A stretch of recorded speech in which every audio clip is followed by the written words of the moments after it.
Hello everyone, आज के इस लेक्चर में हम कंटिन्यू करेंगे सॉफ्टवेयर इंजीनियरिंग का यूनिट सेकंड का नेक्स्ट लेक्चर। राइट, आज के इस लेक्चर में ER diagram, entity relationship diagram in detail cover करेंगे।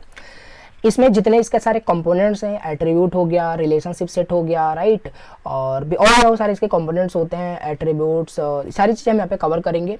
तो बहुत अच्छे से आपको समझ में आएगा एंड आई होप आपने सारे प्रीवियस लेक्चर को देखा हो। एंड ये वाला topic data flow diagram most important था, प्रीवियस लेक्चर में हमने बता रखा है, जाके आप प्लेलिस्ट को देख सकते हो। चलो समझते हैं कि ईआर डायग्राम क्या होता है, एंटिटी रिलेशनशिप डायग्राम क्या होता है।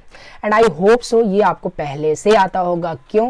क्योंकि इसे हमने डीबीएमएस के अंदर बहुत इन डिटेल समझा था। मैंने चैनल पे आपको पढ़ाया भी था डीबीएमएस सब्जेक्ट बहुत अच्छे से, और ये नोट्स मैंने वहीं से लिए हैं। क्यों? अब बोलोगे कि ये तो सॉफ्टवेयर इंजीनियरिंग है, कहाँ डीबीएमएस का हम पढ़ रहे हैं। देखो सिंपल सी बात है, वहाँ पे हमने डेटाबेस के बारे में सारी चीज़ें पढ़ी थी, वही सेम टॉपिक यहाँ पे आपको दिया हुआ है। क्योंकि सॉफ्टवेयर के अंदर भी तो डेटाबेस यूज होता है कि नहीं होता है? हाँ होता है, ठीक है। तो वही हमें पढ़ना है ईआर डायग्राम, और बिल्कुल फेमिलियर हो ऑलरेडी कि होता क्या है, फिर भी यहाँ पे इन डिटेल में आपको समझा देता हूँ। ओके, सो ईआर डायग्राम क्या है? Entity relationship diagram. Entity relationship diagram simple एक तरीके का डायग्राम होता है, विजुअल रिप्रेजेंटेशन होता है, जिससे हम जो भी हमारे सॉफ्टवेयर के साथ जो भी डेटाबेस कनेक्टेड है, राइट, जो डेटा स्टोर कर रहा है, वो डेटाबेस में डेटा किस तरीके से स्टोर हो रहा है, उसका ग्राफिकल रिप्रेजेंटेशन, राइट, कहने का मतलब है लॉजिकल स्ट्रक्चर क्या है डेटाबेस का, कैसे डेटाबेस में डेटा स्टोर हो रहा है, वो हम इस डायग्राम के हेल्प से बता पाते हैं, दिखा पाते हैं। जैसे डीएफडी में क्या दिखा पाते थे, हमारे सॉफ्टवेयर का पूरा जो फंक्शनैलिटी है, कैसे हमारा डेटा फ्लो कर रहा है, वो डीएफडी में पता चलता था, डीएफडी बना करके। अब हम ईआर डायग्राम बना करके पता चल जाता है कि कैसे हमारा डेटाबेस में डेटा स्टोर हो रहा होगा। ठीक है, तो यहाँ पे वही लिखा होगा, वही सेम कहानी लिखा हुआ है। कंसेप्चुअल मॉडल है that gives the graphical representation of the logical structure of the database. ठीक है, it shows all the constants and the relationship that exist among different components. तो इसी के अंदर हम क्या करते हैं, डिफरेंट एट्रीब्यूट्स का यूज करके बनाते हैं। अब इसको समझते हैं, जो मोस्ट इंपॉर्टेंट है कंपोनेंट ऑफ ईआर डायग्राम। ठीक है, ईआर डायग्राम क्या है, क्लियर हुआ। अब यहाँ पे कंपोनेंट समझ लेते हैं, क्या क्या ईआर डायग्राम के क्या क्या कंपोनेंट्स होते हैं। तो an ER diagram is mainly composed of the following 3 components. ठीक है, डीएफडी में भी कुछ कंपोनेंट्स, कुछ नोटेशन थे कि नहीं? हाँ थे। उसी तरीके से आपका ईआर डायग्राम में भी कुछ ना कुछ यहाँ पे एट्रीब्यूट्स, कुछ ना कंपोनेंट यूज होता है। तो 3 कंपोनेंट्स यहाँ पे है। एंटिटी सेट आपका यूज होता है, एट्रीब्यूट्स यहाँ पे यूज होता है रिप्रेजेंट करने के लिए डायग्राम को, रिलेशनशिप भी आपका रिप्रेजेंट होता है। ठीक है, मैंने आपको प्रीवियस लेक्चर में एक ईआर मॉडल बताया था, राइट, इन्फॉर्मेशन मॉडलिंग के अंदर। तो इन्फॉर्मेशन मॉडलिंग के अंदर मैंने आपको बता रखा था थोड़ा बहुत कि क्या होता है। तो यहाँ पे भी वही रिलेटेड है, समझ लेते हैं। जैसे यहाँ पे देखो, मान लेते हैं आपके सॉफ्टवेयर के साथ कोई डेटाबेस कनेक्टेड है, और उस डेटाबेस में स्टूडेंट के बारे में कोई इन्फॉर्मेशन स्टोर की जा रही है, राइट, इन रिलेशनल मॉडल में। ठीक है, तो टेबल के फॉर्मेट में स्टोर हो रही होगी। तो रोल नंबर है, नेम है, एज है। तो ये क्या है? ठीक है, तो यही डेटा आपका स्टोर हो रहा होगा। इसको अब इस टेबल को, चलो ये टेबल तो ठीक है, हमने टेबल के फॉर्मेट में रिलेशनल मॉडल को टेबल के फॉर्मेट रिप्रेजेंट कर दिया। अब इसी को अगर हमने किस में रिप्रेजेंट करना है, ईआर डायग्राम में, तो कर पाऊंगा। ठीक है, तो ये जो कंप्लीट आप टेबल देखते हो, याद रखना की पॉइंट, ये जो कंप्लीट टेबल देखते हो, इस कंप्लीट टेबल को ही हम क्या कहते हैं, एंटिटी सेट बोलते हैं, याद रखना। तो स्टूडेंट टेबल था ये, राइट। अब इसे अगर हमें बोलना हो, स्टूडेंट एंटिटी सेट भी बोल सकते हैं, राइट। यहाँ पे वही लिखा है कि जो ऊपर आपने देखा कि इतने सारे आपके कंपोनेंट होते थे। एंटिटी सेट का मतलब यही है, स्टूडेंट टेबल को ही, पूरे टेबल को ही हम रेफर कर रहे हैं एक अनदर नाम से, जिसे हम एंटिटी सेट बोल रहे हैं। Very good. Now the next यहाँ पे है रिप्रेजेंटेशन ऑफ ईआर डायग्राम। उसी ऊपर वाले टेबल का हम क्या करेंगे, ऊपर वाले जो टेबल हमने एग्जाम्पल लिया था, उसी का यहाँ पे क्या किया गया, सिंपल ईआर डायग्राम बनाया गया। देख लेते हैं। ठीक है, वहाँ पे स्टूडेंट टेबल था। ठीक है, अब ईआर डायग्राम बनाओगे तो यहाँ टेबल नहीं बनेगा, यहाँ पे आपका एंटिटी सेट यूज होगा, रिलेशनशिप यूज होगा, एट्रीब्यूट्स यूज होगा। जैसे यहाँ पे देखो, स्टूडेंट और एंटिटी सेट कैसे रिप्रेजेंट करते हैं, इसको आगे भी हम देख लेंगे। एंटिटी को बेसिकली हम इस तरीके से रिप्रेजेंट करते हैं, प्रीवियस में भी बताया था। ठीक है, रेक्टेंगल से। तो यहाँ देखो स्टूडेंट एंटिटी बनाया गया, और ये सिंपल इसके साथ क्या एट्रीब्यूट्स का। और देखो सर्कल में जो होता है ना, इसे हम एट्रीब्यूट्स बोलते हैं। जैसे स्टूडेंट का क्या क्या एट्रीब्यूट्स है, स्टूडेंट का रोल नंबर हो सकता है, स्टूडेंट का नेम हो सकता है, उसकी एज हो सकता है, ये सारे इसके एट्रीब्यूट्स हैं। स्टूडेंट का डिटेल ये आपका दिखा रहा है। देखो ईआर डायग्राम से क्लियर नहीं हो रहा है, अगर इसे आप खाली देखते हो तो बिल्कुल क्लियर हो रहा है, समझ आ जा रहा है कि हाँ स्टूडेंट एक होगा, उसका रोल नंबर, नेम, एज, ये सारी चीजें डेटाबेस में स्टोर हो रही है। तो यही तो है आपका ईआर डायग्राम। ठीक है, तो ये एग्जाम्पल लिख देना अगर ईआर डायग्राम पूछा जाता है। ठीक है, अब यहाँ पे हम अगला देख लेते हैं, एंटिटी सेट क्या होता है, राइट।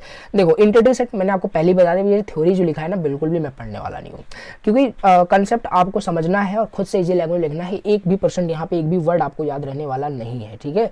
तो इस वजह से कंसेप्ट समझ लो, खुद से इजी लैंग्वेज में एग्जाम में लिखना होता है। तो एंटिटी सेट क्या है, मैंने पहले बताया, जो पूरा टेबल है उस टेबल को हम एंटिटी सेट से रेफर कर रहे हैं, ठीक है।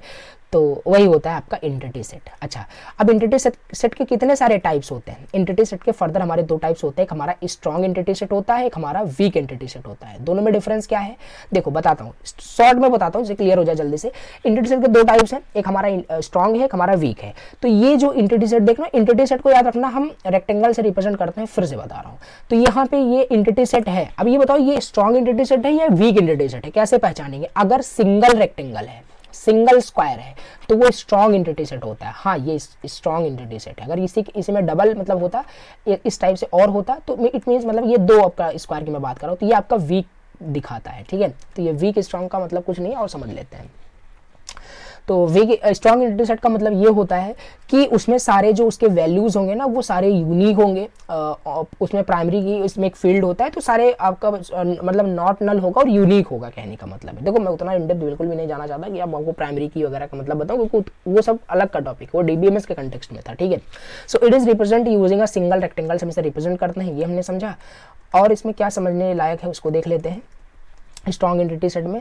तो ये है, और बाकी अगर इसका एग्जांपल लिखना हो तो स्ट्रॉन्ग एंटिटी सेट आप एक्सप्लेन कर पाओगे, ठीक है। सिंगल रेक्टेंगल से रिप्रेजेंट करते हैं। इस एंटिटी सेट के अंदर, स्ट्रॉन्ग एंटिटी सेट के अंदर इसका जो वैल्यू होता है ना वो यूनिक होता है, नॉट नल होता है, राइट। क्योंकि प्राइमरी की यूज होता है। इसका डायग्राम ये वाला बना देना जो ऊपर आपने देखा था, ये भी था आपका एक स्ट्रॉन्ग एंटिटी सेट का एग्जांपल। और वीक एंटिटी सेट समझते हैं। वीक एंटिटी सेट कहने का मतलब ये है, बस डबल रेक्टेंगल से रिप्रेजेंट करेंगे। यहाँ पे ना कोई यहाँ पे प्राइमरी की वगैरह कुछ नहीं होगा, लिखा भी है do not possess its own primary key, यानी यहाँ पे हो सकता है, राइट। नल और नॉट यूनिक यहाँ पे हो सकता है वीक एंटिटी सेट के अंदर, that is why it is called week entity set, right. अच्छा, इसका अगर एग्जांपल की बात करें, यहाँ पे देखो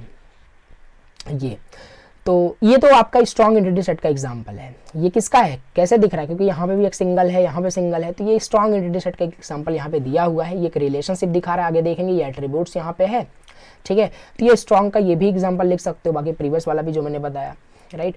तो स्ट्रॉन्ग एंटिटी सेट को इस तरीके से रिप्रेजेंट करते हैं, वीक एंटिटी सेट को डबल रेक्टेंगल से रिप्रेजेंट करते हैं। अभी एग्जांपल समझते हैं वीक एंटिटी सेट का। वीक एंटिटी सेट का एग्जांपल यहाँ पे देखो, कहीं ना कहीं डबल रेक्टेंगल होगा ही होगा, और यहाँ पे है, यही तो है आपका वीक एंटिटी सेट। तो स्ट्रॉन्ग एंटिटी सेट का वीक एंटिटी सेट के साथ रिलेशनशिप में है, ठीक है। तो इसके एट्रीब्यूट्स यहाँ पे है और इसके एट्रीब्यूट्स यहाँ पे है।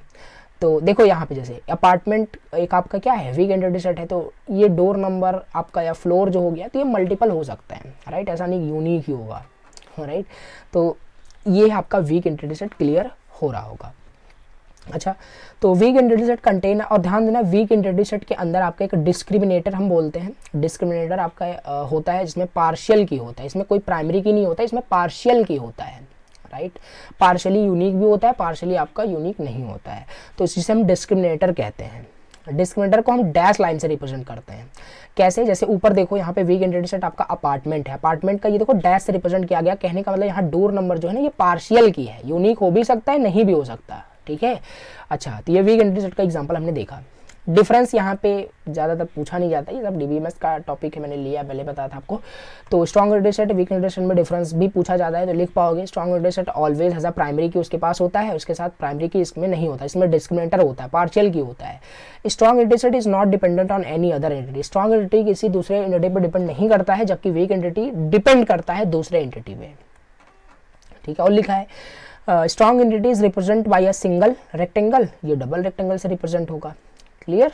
तो ये है आपका स्ट्रॉन्ग एंटिटी सेट और वीक एंटिटी सेट में डिफरेंस। और भी देखना चाहो तो लिख सकते हो, two strong entity relationship is represent by, अगर दो स्ट्रॉन्ग एंटिटी अगर है तो उसमें सिंगल डायमेंशन रिलेशनशिप उसमें दिखाया जाता है। कहने का क्या मतलब है, जैसे यहाँ पे देखो इधर भी आपका स्ट्रॉन्ग एंटिटी सेट है, इधर भी स्ट्रॉन्ग एंटिटी सेट है, तो इसके बीच में जो रिलेशनशिप है ना वो सिंगल डायमेंशन से दिखाया जा रहा है, यानी स्ट्रॉन्ग रिलेशनशिप है, राइट।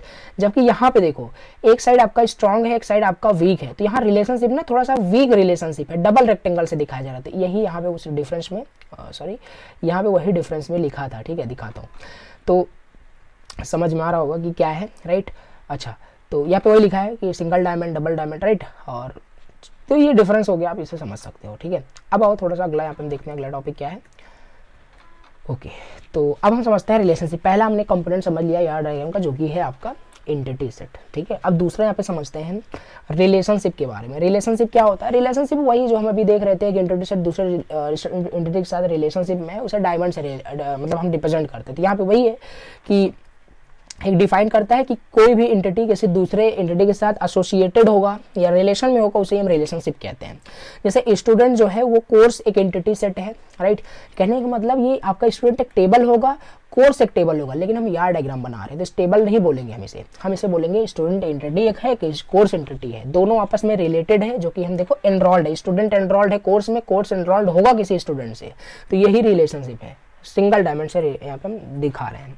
तो ये हो गया हमारे पास क्या, रिलेशनशिप। ठीक है, अब यहाँ पे रिलेशनशिप सेट क्या होता है? रिलेशनशिप सेट कुछ नहीं, मतलब बहुत सारे अगर रिलेशनशिप है तो उसका एक सेट जो होता है वही रिलेशनशिप सेट होता है। तो relationship set is a set of relationship of the same type. Same type का बहुत सारे रिलेशनशिप अगर है तो उसका एक सेट जो होगा वही रिलेशनशिप सेट होगा। जैसे यहाँ पे देखो ये एक रिलेशनशिप सेट है, राइट।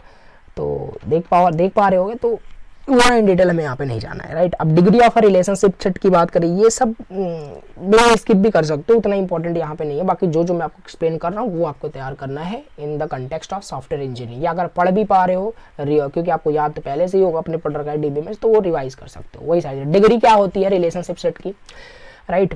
तो डिग्री का मतलब वही नंबर ऑफ एंटिटी सेट कितने पार्टिसिपेट कर रहे हैं रिलेशनशिप में, वही उसकी डिग्री होती है। कितने number of entity set belong कर रहे हैं रिलेशनशिप में, वही उस रिलेशनशिप की डिग्री होती है। बहुत बढ़िया। अब यहाँ पे टाइप्स की बात करें, रिलेशनशिप सेट के कितने टाइप्स होते हैं? यूनरी रिलेशनशिप सेट होता है, बाइनरी रिलेशनशिप सेट होता है, टर्नरी होता है, एनएरे होता है। इसको जल्दी से क्लियर कर लेते हैं।